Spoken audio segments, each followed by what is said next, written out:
Moving on to the nose wheel, because I have to get the nose wheel in and fitted before I do the sheeting on the nose itself, because I want the access to the hole here.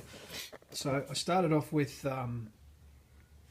making a cardboard template. I used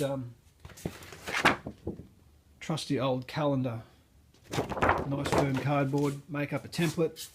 My 3M77s, some G10 together, just very lightly, dust coat 3M77 together, put the template on that, cut it out, put the hole through for the axle. Got these spacer blocks I just made up out of balsa, so they kept them separated, once I split it open again, they fitted in there in that orientation though, around the axle, because I had the axle in to line it all up. And then I just took the axle out. Once I super glued the ply around the outside, made sure it was all square and correct. Super glued the ply around the outside, then I could take the balsa spacers out. Now I'm left with this. So then it's a bit more trial and error, fitting it in to make sure that it's not only square that way vertically, but also that way, because I don't want a wheel that steers left and right, or steers the model left and right. So that's where I'm at the moment. I'm sort of ready to glue that in. Now, if you recall, I had a skid. The original K13 had a skid back to here. So what I've done is I've shaped up a bit of pine. So I'll glue that on the front, and then that'll get a coat of Q-cells and resin, and do the final sanding and shaping on that.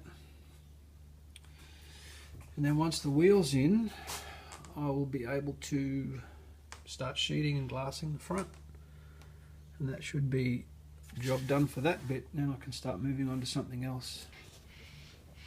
I should probably add that this is just a bit of square brass tube that I've double-sided taped to the inside, and that will give me my orientation vertically.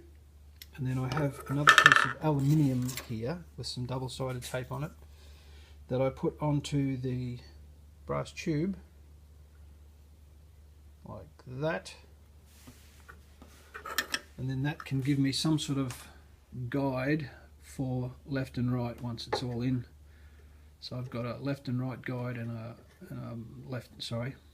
vertical guide and a left and right guide to glue the wheel well in.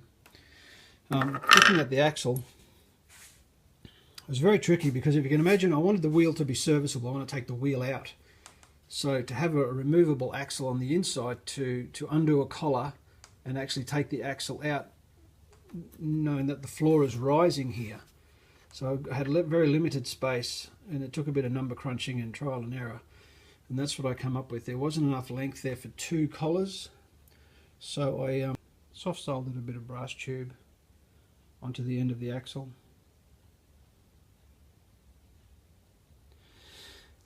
And because there won't be any load on it, just to stop the axle from going through.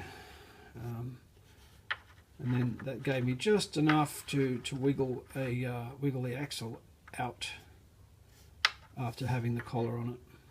Just, I don't know, there's something about, I don't like to have things that I can't maintain. If something fails on, I didn't want to be locked in permanently and then have to pull the plane apart, cut holes here and there to get at it, should something awry happen.